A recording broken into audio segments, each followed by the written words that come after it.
Sintam-se todos cumprimentados. Hoje estou aqui para mais uma aula de física e concretamente sobre o campo magnético. Estarei resolvendo este exercício aqui. Então fiquem comigo até o final deste vídeo.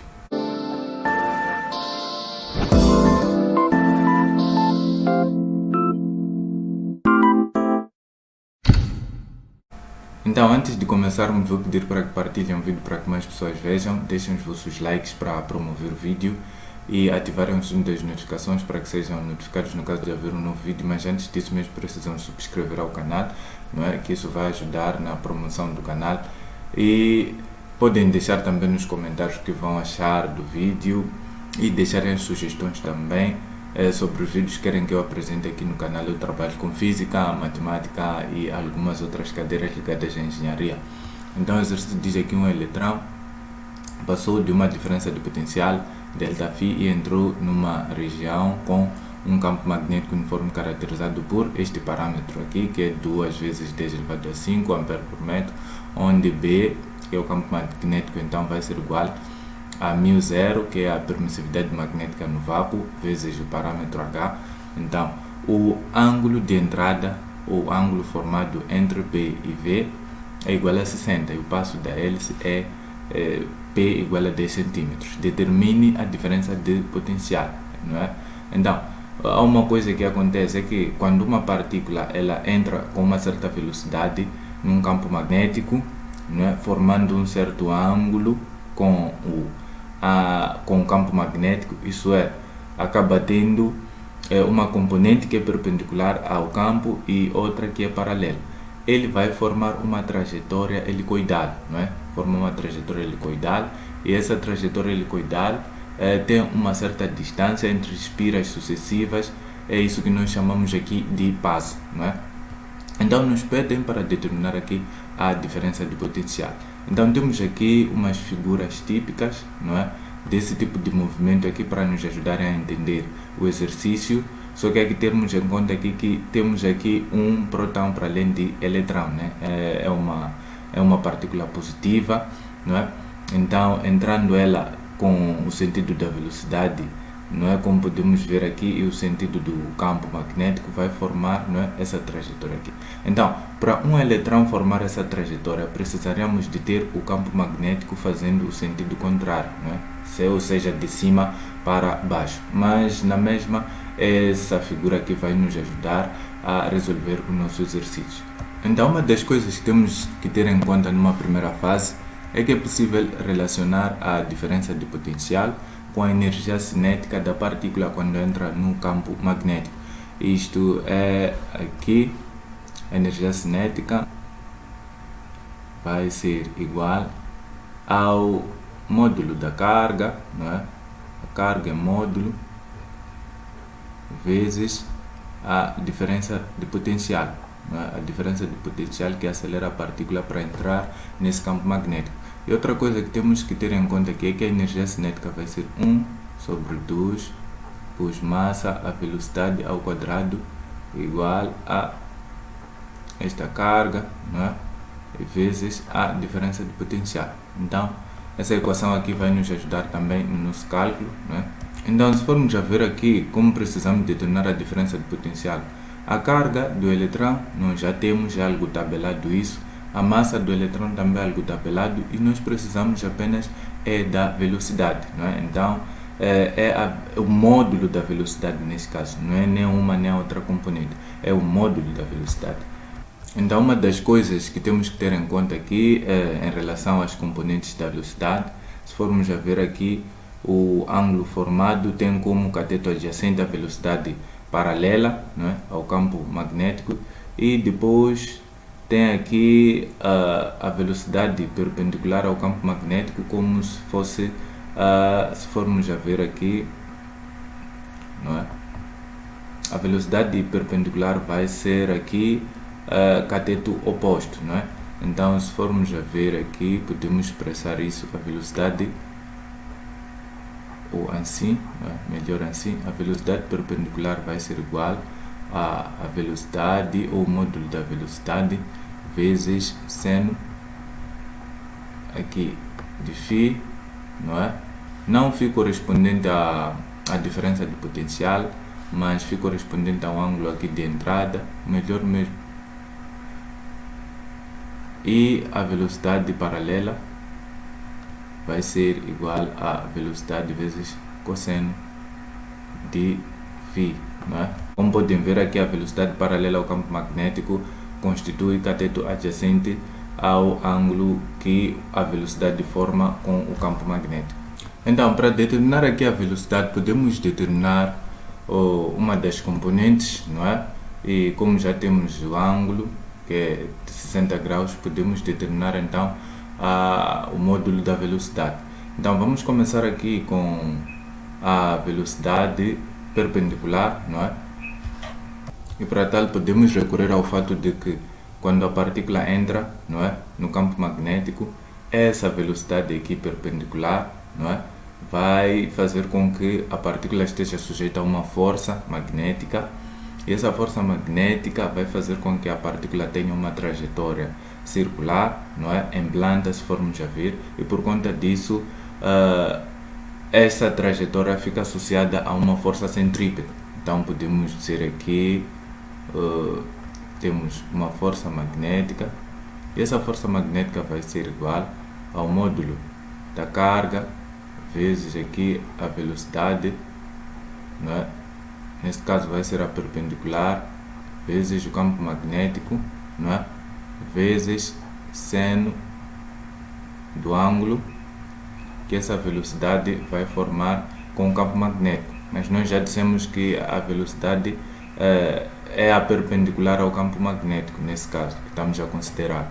Então, isso vai ser 1, porque o ângulo vai ser 90 graus. Então, aqui, outra coisa que temos que considerar é que a força centrípeta vai ser igual a massa vezes a velocidade, nesse caso perpendicular, ao quadrado sobre o raio, não é? E então, podemos igualar aqui essas expressões. Teríamos aqui massa, velocidade perpendicular ao quadrado sobre raio, e vai ser igual a módulo de carga vezes a velocidade perpendicular vezes B, que é o campo magnético. Então simplificamos aqui uma das velocidades perpendiculares e teríamos aqui massa, velocidade perpendicular sobre raio igual a carga vezes o B, não é? Então daí podemos isolar a velocidade perpendicular, vai ser igual a módulo de Q vezes B vezes o raio sobre a massa. Então, se formos a ver aqui, continuarmos e queremos determinar a velocidade perpendicular, temos a carga, não é? Porque sabemos que a partícula é um eletrão. Temos o campo magnético, não é? Temos a massa, mas não temos o raio, não é? Não temos o raio, então não temos como determinar aqui essa velocidade. Mas temos que nos lembrar de uma coisa também, ou temos que saber aqui alguma coisa sobre a velocidade paralela ao campo magnético. A velocidade paralela ao campo magnético vai ser igual ao passo sobre o período, não é? Então, por que isso, não é? Essa é a velocidade nesta direção, não é? E se formos a ver aqui, para a partícula sair dessa posição até esta, não é? Vai levar o período, não é? Correspondente a essa rotação. Então ele sai daqui, dá uma volta inteira até chegar a este ponto, não é? E o deslocamento vai ser este, nesta direção. Então a velocidade correspondente a esta direção vai ser o passo, não é? Que é a diferença ou a distância entre as espirais sucessivas sobre o período. E por conta disso, outra coisa que podemos perceber também aqui é que podemos, ou temos a relação aqui da velocidade perpendicular, não é? Que acaba sendo tangencial também à trajetória com o raio. Isso pode nos remeter à seguinte equação, aquela que diz que a velocidade tangencial é perpendicular, mas também é tangencial à trajetória, vai ser igual a velocidade angular vezes o raio, não é? Então daí nós percebemos que a velocidade angular correspondente a este movimento vai ser igual a módulo da carga vezes B sobre a massa. Então, através da velocidade angular podemos ter período e daí substituímos aqui para ter a velocidade paralela. Então, com isso temos que perceber que a velocidade angular vai ser 2π sobre o período, não é? Todos nós conhecemos essa fórmula. Então aqui Q vezes B sobre a massa, não é? Então o período passa aqui, multiplica, o resto divide. Período vai ser igual a 2π massa sobre a carga vezes o B. Então podemos determinar o período. Determinando o período, substituímos aqui, já temos o passo dado, temos então a velocidade paralela. Então, continuando aqui, se formos a ver, vamos precisar dos dados correspondentes ao eletrão, não é? A massa e a carga. Depois o B aqui, ele é expresso por essa fórmula, não é? Temos então aqui B, que é igual à permissividade magnética no vácuo vezes H. Vamos precisar de determinar isso também. A permissividade magnética, precisamos dela também, e podemos encontrar esses parâmetros, a permissividade magnética, a carga, a massa do eletrão, em manuais de física, nesse caso do ensino superior. Eu por acaso estou a usar o Resnick e Halliday, então vou retirar aqui os dados correspondentes, não é? Preciso aqui disto e depois a massa e a carga, então vou retirar aqui. Tenho aqui o Resnick e Halliday. Nas suas últimas páginas tenho aqui a permissividade magnética no vácuo, esse é o valor, e depois a massa do eletrão é esta e a carga do eletrão vai ser a carga elementar. Então é só transcrever lá para a folha de exercício e terminar com o exercício, não é? Então, se formos aqui, não é? Já transcrevi e tenho aqui os parâmetros que preciso para continuar aqui com o exercício, não é? Então B vai ser igual μ0, já tenho aqui 1,257 vezes 10 elevado a menos 6 aqui vezes, então o H vai ser aqui 2 vezes 10 elevado a 5, não é? Ampere por metro, e isto vai ser igual, não é? 2,514 vezes 10 elevado a menos 1, não é? Elevado a menos 1, e B dado em Tesla, não é? E depois aqui temos o resto, a massa do eletrão, a carga do eletrão. Então é só substituir aqui e teremos aqui o período vai ser igual, que é o que nós procuramos para substituirmos aqui no passo e pronto. Então o período vai ser igual a 2π vezes a massa do eletrão é esta, 9,109 vezes 10 elevado a menos 31. Então está no sistema internacional de unidades, não é? Aqui tudo.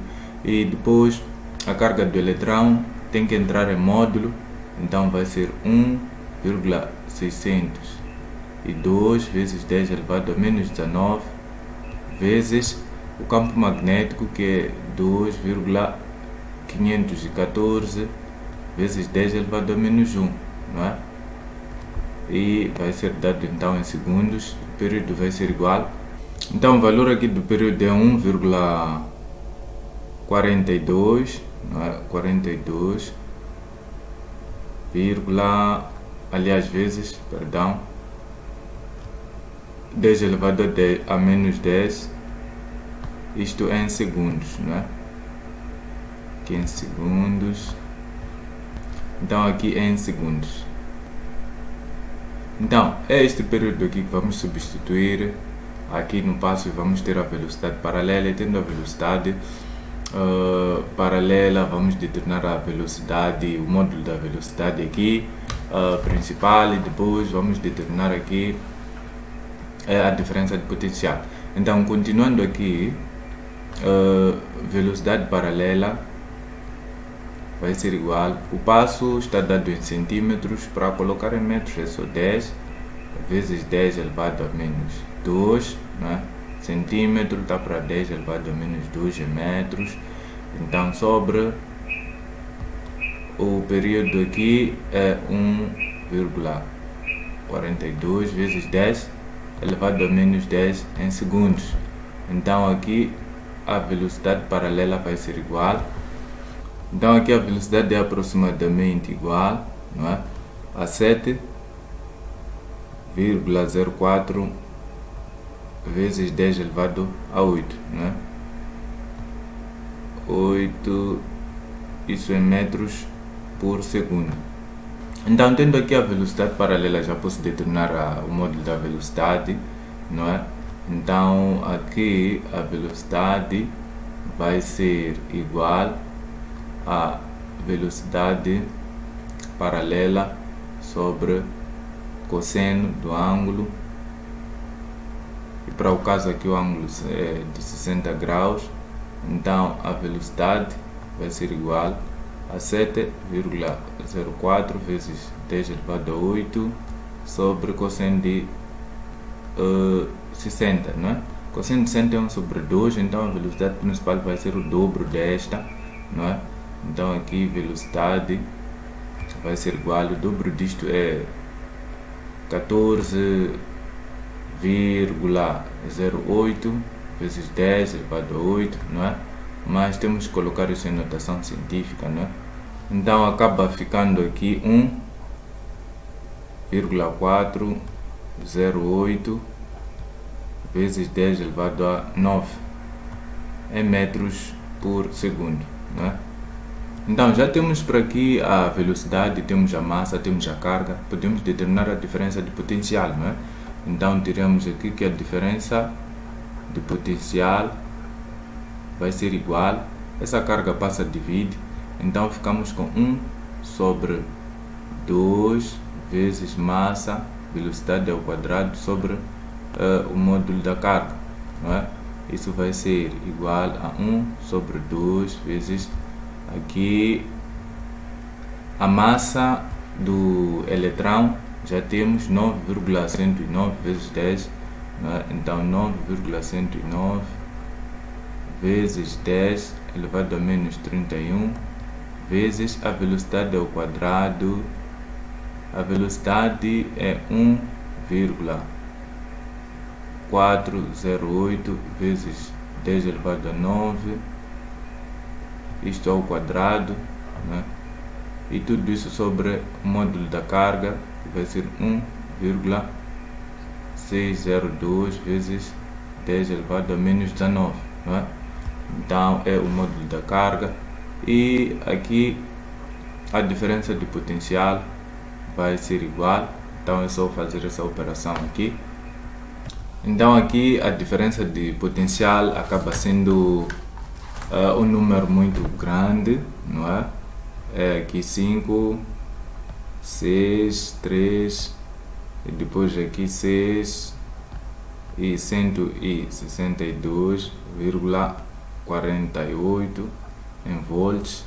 Isso podemos colocar aqui, Φ vai ser igual a 5,64 vezes 10 elevado a quantas casas aqui? 1, 2, 3, 4, 5, 6 elevado a 6 volts, e isso acaba sendo 5,64 megavolts, né? Então eu vou ficar por aqui, espero ter ajudado muito. Não se esqueçam de partilhar o vídeo para que mais pessoas vejam, deixarem os vossos likes para promover o vídeo e ativarem o sininho das notificações para receberem as notificações no caso de haver um novo vídeo, e também deixarem os vossos comentários e deixarem sugestões do vídeo que querem que eu apresente aqui no canal, e até ao próximo vídeo.